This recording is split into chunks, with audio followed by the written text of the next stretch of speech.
Hi.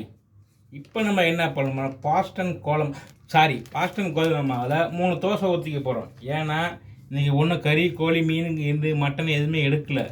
ஏன்னா அப்புறமேல் பார்த்துக்குவோம் அப்படின்னு விட்டோம். இப்போ காலையிலேயே பார்த்தோம்னா ஒரே நண்பர்கள் வரிசையாக வந்துக்கிட்டே இருந்தாங்களா, அவங்களாம் பேசி பேசி அனுப்பிச்சி விட்டு இவ்வளோ நேரம் ஆகி போச்சு அனுப்பிச்சி விடுறதுக்கு. அதனால் யாரும் படுத்துட்டோம். எங்கே போகிறோம் இன்றைக்கி ஒன்றும் வேலையிலேருந்து படுத்துட்டோம். சரிங்களா?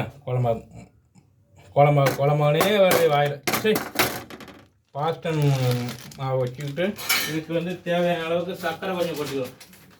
இதுக்கு தேவையான அளவுக்கு சர்க்கரை